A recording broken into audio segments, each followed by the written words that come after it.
哎呀，几位可算回来了。我听欧阳公子说你们出了远门，如何？路上顺利吗？托您的福了。掌柜的，能告诉我们少公现在住哪儿吗？他先前说会请你帮忙在城外找间房子，叫我们回来就问你。这事儿啊，你们一去几十天，欧阳公子他早离开安陆了。离开？去哪里了？公子他留下一封书信，托我交给几位。那快拿来瞧瞧。我不敢怠慢，收在了后院屋内。稍等，就去取来。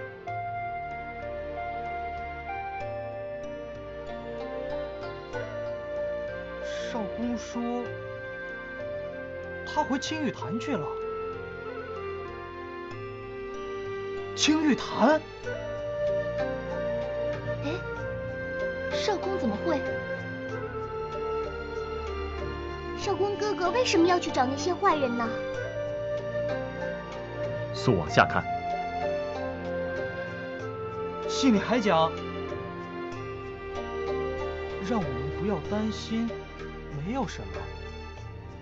如今青玉坛只是剩下一些淡泊名利、专心炼丹的弟子，先请他回去主持局面。少公顾念门派之情，还是决定回到青玉坛，让我们去衡山找他。没了，就这些。不会是别有隐情吧？看着挺叫人担心的。田掌柜，那位欧阳公子离开时，神色是否仓促？身旁可有其他人？哦，他就一个人来，给了我这封信。至于神色嘛，挺正常，瞧着没啥。说起来，欧阳公子可真是仪表堂堂，又向来和颜悦色，让人和他讲话就像那什么……哦，对了，如沐春风，如沐春风，全身舒坦呐。哎，可惜小女那模样，实在不敢高攀，要不然……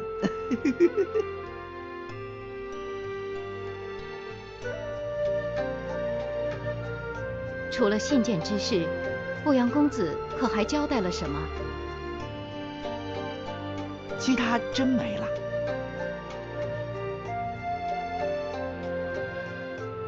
依掌柜所言，少公倒不像身不由己，且他向来心思缜密，若真是为人所迫，定会想办法留下些线索。信中可有提及青玉坛确切所在？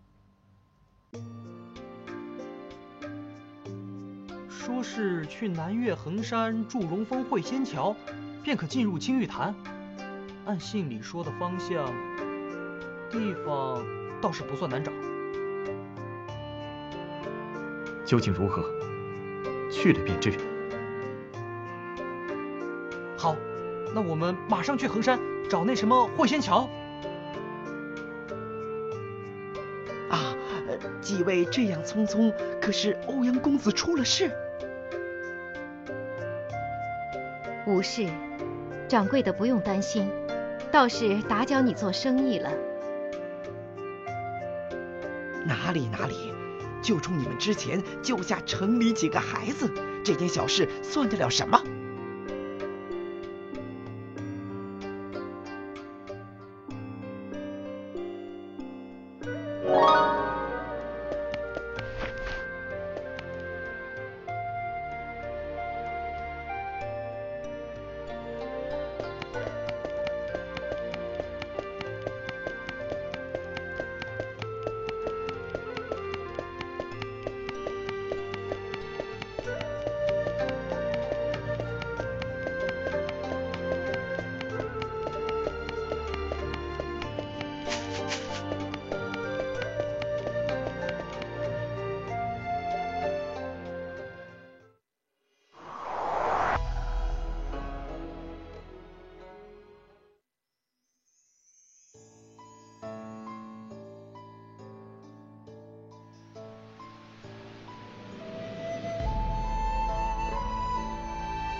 哇，这儿的风景真不错，山清水秀的，难怪是炼丹的好地方。当初要真给雷炎霸占，就可惜了。此地竟然并无守卫弟子，莫非别有机关？或是如少公曾言，青玉坛门中向来随意。啊，那边有个人过来了。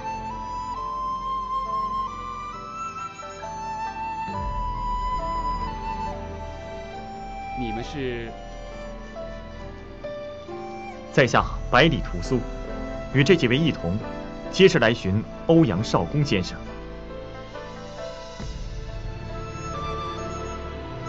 原来如此，丹指长老确实说过，今日他或许会有客人来访，想必就是你们了吧？长老交代，来客若至，直接请去青玉宫与他会面便是。诸位随我来。有劳。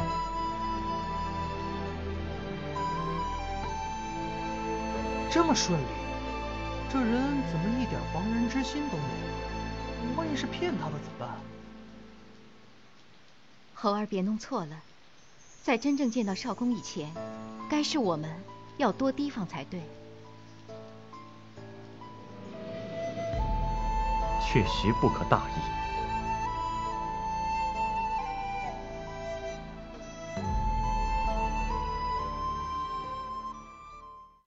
少公，你还好吗？自然无恙。我没想到你们这么快便由海上回来了，此行可还顺利？略有波折，已于祖州寻获先知。如此甚好。白脸，你辛苦了，先下去吧。是，长老。哇，少公真有一门之主的架势。小兰莫要取笑，不过是在下一任掌门未选出前，代为打理门内事务。只要不是被青玉坛的人抓回来的就好。先前我们都替你捏了把汗呢。只怪在下匆匆回来此处，倒叫你们担忧了。雷炎过世后，门派里散去一些急功近利的弟子，如今愿意留下的，皆为性喜平和，只求静静修习金丹之术。近日亦有些刚刚入门的人，实为可喜之象。在下也是回来后方才得知，雷炎倒行逆施，以欲衡祸害他人，以引得其他几个修仙门派注意。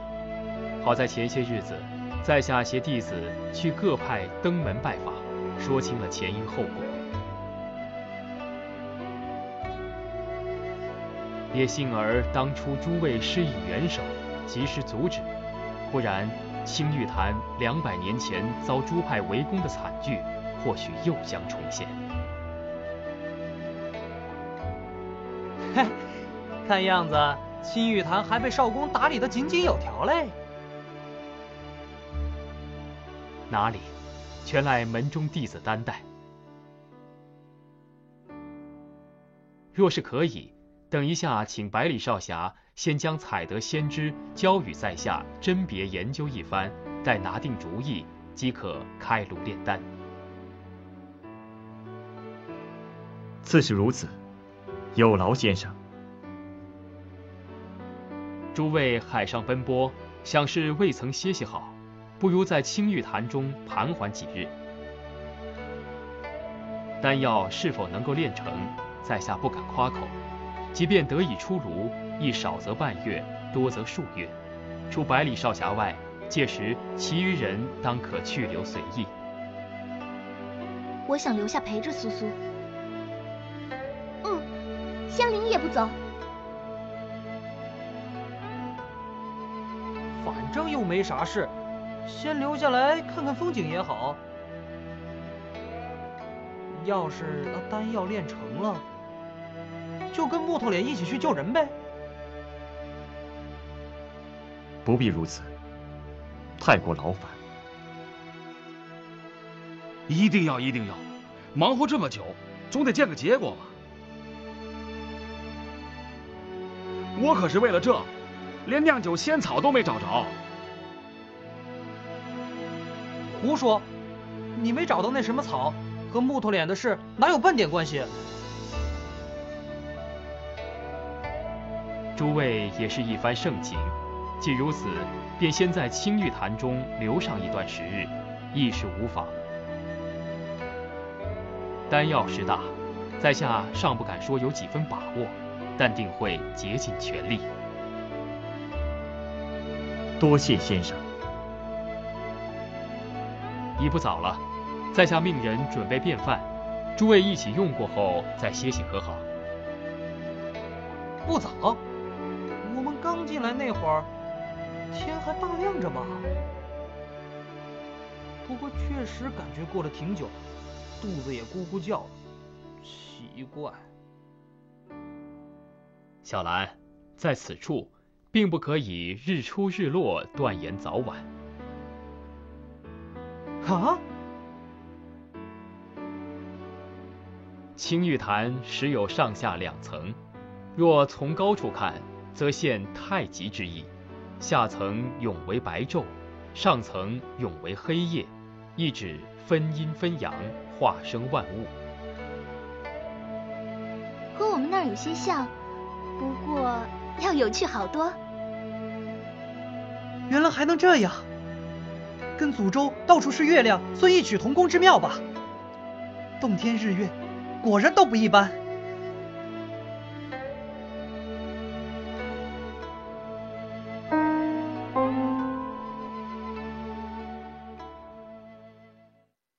百里公子，您在青玉坛这些时日，便请暂居此处。粗陋之地，望能见谅。不敢。若是饭食过后暂无睡意，亦可在青玉坛内四下赏景。丹指长老交代过，诸位不必拘束。多谢。那么在下先告辞了。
你是来衡山找我的吧？真是太高兴了。小黑球怎么会在这儿？我到衡山找一个远亲教我厉害法术，他是只老虎妖，他告诉我学法术还不如修道，有许多好处。后来我在山里遇上了青玉坛的长老欧阳大哥，就跟着他一起过来了。少公，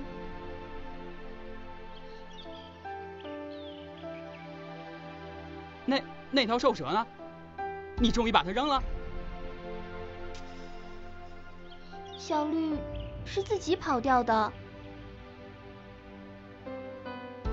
不管怎么说，我现在可比之前厉害多了，学了道术，还在学炼丹术。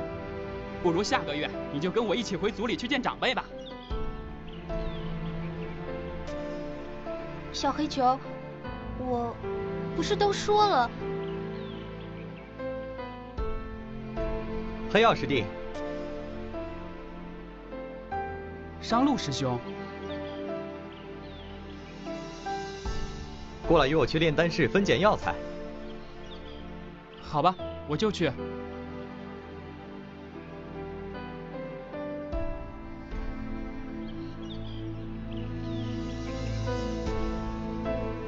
既然你都来找我了，会多留几天吧？一定要多留几天，我把药材捡完了再来看你。苏苏，想不到小黑球会在青玉坛，可他怎么就是说不通呢？妖类单纯，许多时候甚至可说不解人情世故，言语上多做纠缠，亦未必会有结果。不如寻人将他带走。诶，刚才那个青玉坛弟子是苏苏喊来的。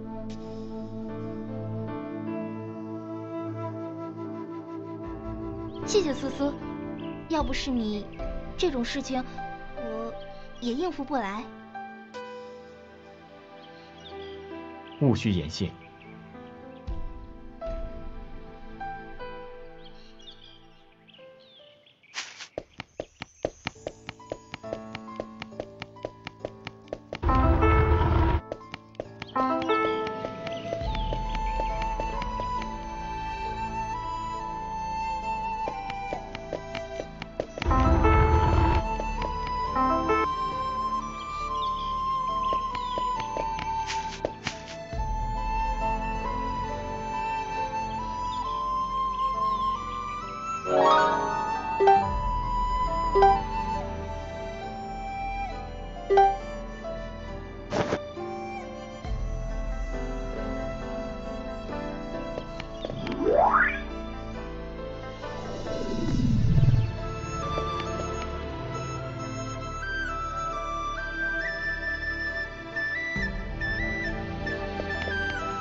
百里少侠。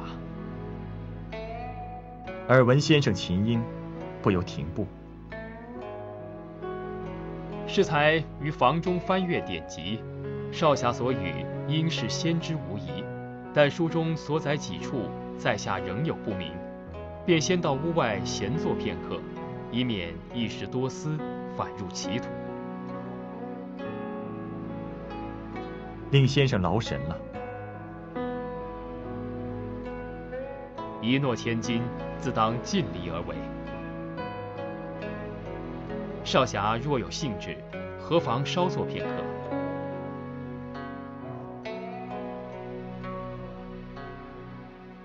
先生果然一知此曲。哦，方才那首，听少侠言下之意，于别处也曾听过。说来恐先生不信，我初次。为何不信？世间本无奇不有，梦由心生，梦回前尘亦不在少数。未知少侠梦中又是何种情形？梦里是一个叫做瑶山的地方，有位仙人在水边抚琴，他的朋友是一只山林水媚间的鬼。鬼喜爱仙人的琴艺，时常在旁倾听。此曲由那位仙人奏来，清雅从容，悠然淡泊。换作先生，便带了几许刚柔相济之意。难得，当真难得。少侠虽自言不通音律，却每每能够明白在下曲中深意。君子之交平淡如水，不上虚华，得一听者如此，已算一世之音。愧不敢当。未知少侠可有略通之乐器？在下望能二人合奏一曲，一抒胸臆。至幼时，在山野间学得以树叶响声，实不值一提。音律之道原本无形，附着乐器已是落了下乘。大音希声，大象无形，万物无所谓拘泥。少侠所言树叶乃是好物，又岂会不值一提？在下愿洗耳恭听。先生若不介意，便合奏方才那曲如何？正有此意。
今日当真心旷神怡，高山流水亦不过如此。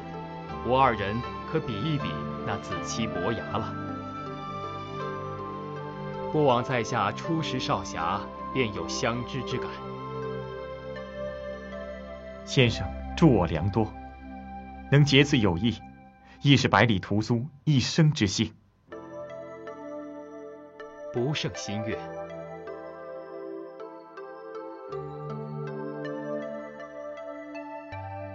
先生博学，我有一事求教，未知可曾听过关于魂魄分离之事？魂魄分离，三魂七魄有所缺失，只得一半。何以忽然问起？只是想到，若有魂魄如此分离，剩下的、散去的，究竟是什么？算什么？仍是当初那个人吗？在下以为，残缺的始终便是残缺。天地生灵具有三魂七魄，亘古未变。若是少去，又如何能算作一个人呢？不循常理，终为天道，不正是被世俗目为异端？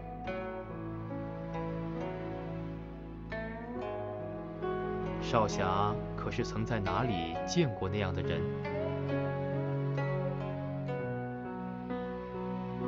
虽不知少侠为何有此疑惑，但在下所言并非厌弃于此，只不过见得世情百态，心中感慨，如此异类，终究难容于世吧。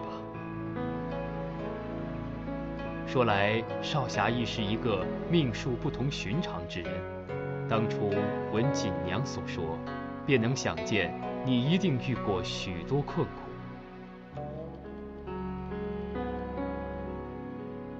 坎坷虽有，幸而始终逢人相助。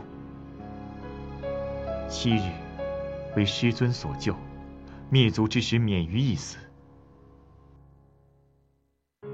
如今下了昆仑山，又与众人一路甘苦，更有先生炼制起死回生药，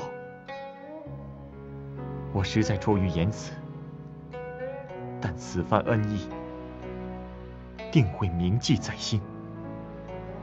若说当日初下山时还曾心存愤懑，现今却不敢再轻易这样想。少侠当真可以做到毫无恨惋？先生高看，我所经历的一些事情，疑惑有之，不忿有之，怨恨有之，一时怎能尽剖？然而下山历练后，也渐渐能够明白师尊所言：天高地广，心远即安。我只愿有朝一日，能够真正放下那些晦暗之念，而不是变成。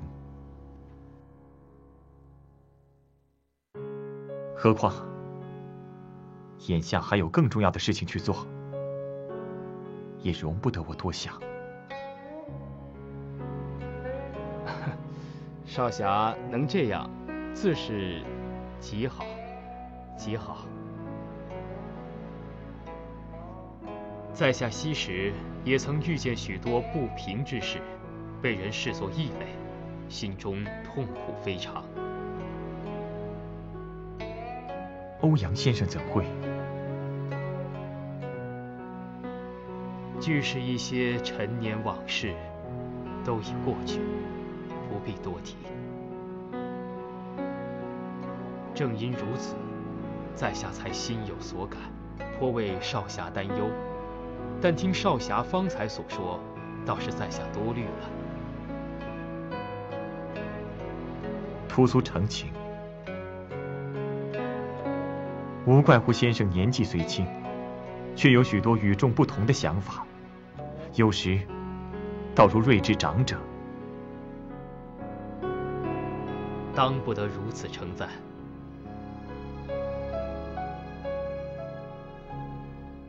不知不觉竟说了半晌，少侠早点歇下，在下也该回房去了。多谢。起死回生药，我只求一事，不论结果如何，先生勿要因此烦心。在下自然明白。